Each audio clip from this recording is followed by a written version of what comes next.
Olá, sejam muito bem-vindos! Nesse nosso encontro focado em concursos, a gente vai mergulhar nos pontos mais importantes da Lei 10.261 de 1968, que é o Estatuto dos Funcionários Públicos aqui de São Paulo. E olha, este é um resumo preparado com todo o carinho pela equipe do Protocolo Escrevente, feito sob medida para dominar o que realmente cai na prova. Então, vamos direto ao que interessa.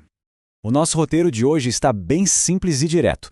A gente começa pelos fundamentos, sabe? Aqueles conceitos básicos. Depois, vamos ver como é o começo da jornada, com a posse e o exercício.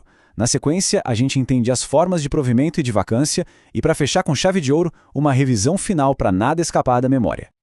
Então vamos lá, começando pela base de tudo. Para a gente construir um conhecimento que fica, é essencial dominar os conceitos que a própria lei traz. Entender isso é o primeiro grande passo para gabaritar qualquer questão sobre esse estatuto. Primeiro de tudo, o que é um cargo público? De forma bem simples, o Estatuto diz que é o conjunto das tarefas e das responsabilidades de um funcionário. Pensa na vaga mesmo, sabe? Ela é criada por lei, tem um nome certinho e um número exato de posições. Tipo, o cargo de escrevente técnico judiciário, por exemplo. E a carreira? O que seria? Bom, a carreira é o caminho, a trilha que o servidor pode seguir.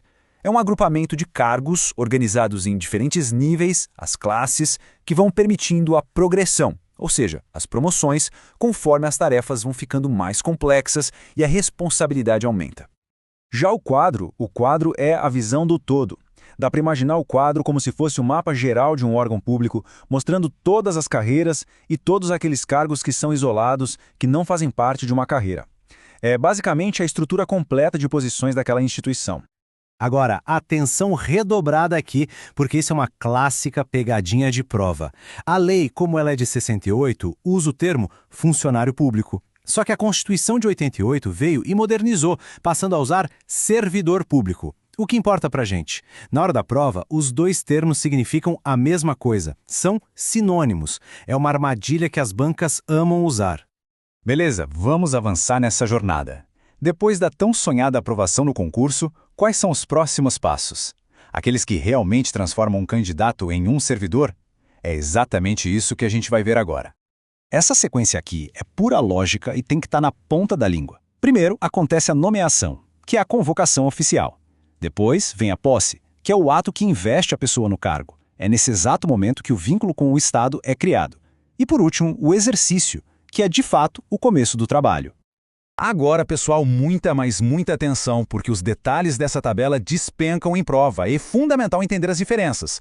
Para posse, o prazo é de 30 dias e esse prazo pode ser prorrogado por mais 30, ok? Contados a partir da nomeação. Se perder o prazo, a nomeação simplesmente perde o efeito.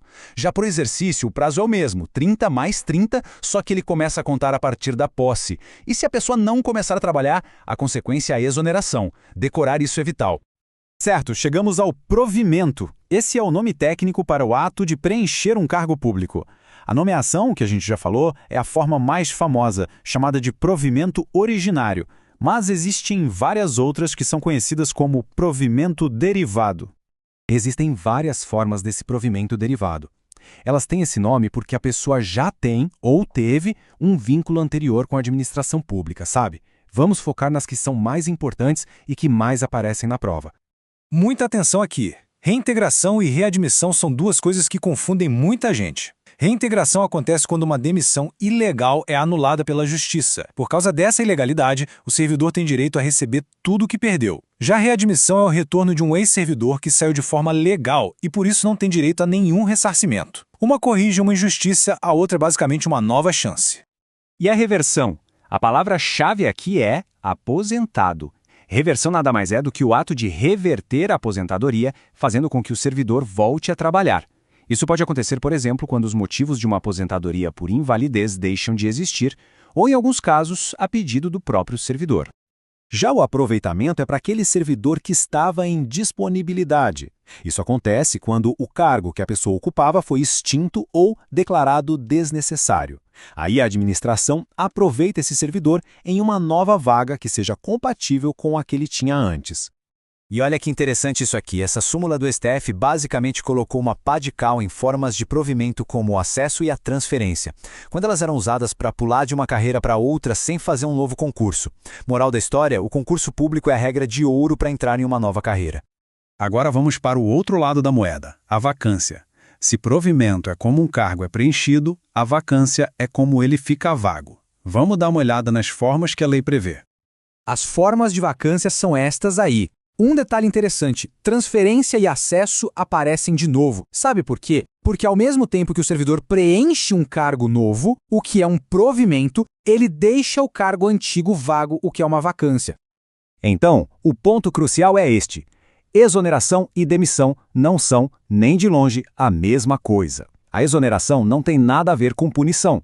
Pode ser a pedido da própria pessoa ou por não entrar em exercício, como a gente viu. Já a demissão é sempre uma penalidade. É o resultado de uma falta grave que foi apurada em um processo administrativo. Essa diferença é tema certo de prova. Ufa! Passamos pelos pontos mais quentes da lei. Agora, para garantir que tudo isso fique fresco na memória no dia da prova, vamos fazer uma revisão bem rapidinha, com 2 questões que são clássicas. Vamos pensar juntos. A pessoa foi nomeada, tomou posse, ou seja, o vínculo com a administração já existe, só que ela não apareceu para trabalhar no prazo que a lei dá. E aí, qual a consequência disso? Exatamente, acontece a exoneração. É só lembrar daquela nossa tabela. Como a posse já ocorreu, o vínculo já foi criado. Então a saída, que não é uma punição, é a exoneração. Se a posse não tivesse acontecido, aí sim o ato de nomeação simplesmente perderia o efeito. Segunda pergunta relâmpago para fixar o conteúdo. Aquele instituto da reversão, ele se aplica ao retorno de qual tipo de servidor que estava fora da ativa? Isso mesmo, do servidor aposentado. O macete aqui é associar as palavras. Reversão lembra reverter. Reverter o quê? A aposentadoria. Simples assim e eficaz para não esquecer nunca mais. E com isso, a gente fecha o nosso resumo. É muito importante lembrar que a aprovação é uma construção, feita dia após dia, em cada detalhe revisado, em cada conceito que a gente memoriza. O segredo é manter a disciplina, focar nesses pontos que a gente destacou e, acima de tudo, acreditar na própria preparação. A jornada de estudos continua e a vaga está lá esperando. Força total!